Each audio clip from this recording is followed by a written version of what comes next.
You know, in a way, I've been enjoying the snow. And the other day, I went out when the snow was pristine and pure. And I was looking for animal tracks. And it was kind of interesting.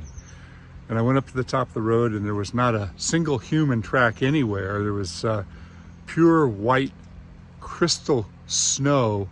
And I spotted this. And I have no idea what it was. I was just staring at it, and my first thought was, maybe it was cross-country skis, but that just didn't make any sense.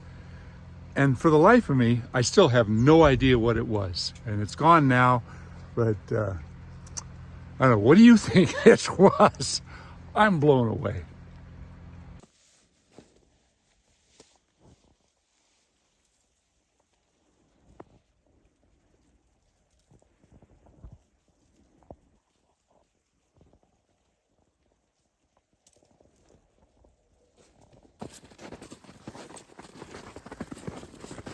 Do you want to go and I'll go back?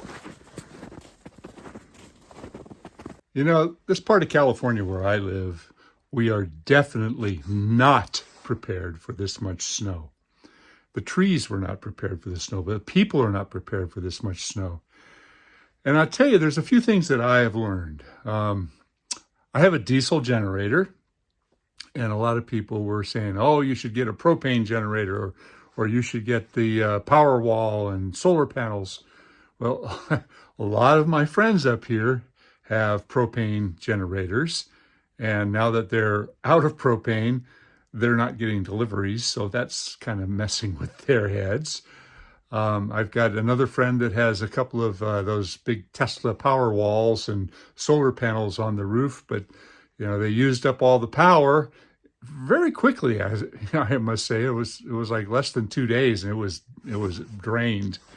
And the solar panels still have snow on top of them, so they're not working. My diesel generator, it's kind of a nuisance. It's an old generator that it doesn't even have glow plugs, so I've got to really baby it along. But I can always get more fuel. At the very least, I can siphon some fuel out of one of my diesel trucks to keep it going. So that was kind of a lesson for me. But in my travels, I have had an opportunity to look at a lot of failures. And one failure in particular, I think you'll find quite interesting, and I'd like to show it to you now. But before I get to the failure, I just wanted to show you what it's like up here today. It's sunny, it's nice. There's still a fair amount of snow. It's starting to melt by now. But we did have some road closures, and this one really blew my mind. This huge rock, as bigger than a car, came down from the hillside there and blocked the road and shut down the main road to our house. Here's that failure I was talking about.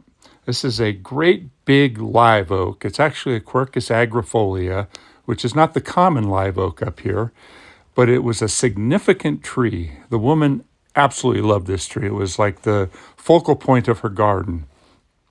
I had been out here once before, many, many years ago. It was a double Y trunk on this tree, and as you can see in the background there, this part split off. She got very, very lucky. It did hit part of her house, but it could have been so much worse. And here's what I wanted to show you. You can see the main crotch here, and there's some decay. And if you look up at the top, there's like a plug, and it's tar. And there was somebody a long time ago filled that with hot tar to keep it from decaying, but you can see it didn't work. The decay spread all the way down, and the weakness of this trunk caused the failure. It was actually the snow load that caused this to break, and it snapped a couple of cables as well. This was kind of a mind blower because it was such a significant tree. And there it is. She wants to keep the other side, so I told her I'll do a pretty serious weight reduction on it all the way around and hope for the best. I'll clean up that old tear as well. It is leaning away from the house, and that's a big positive. You can see where some cables that snapped up here.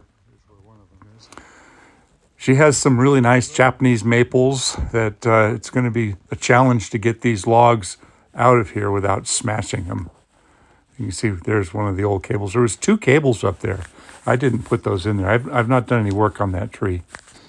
They're having a hard time finding people to work up here, so they hired this guy.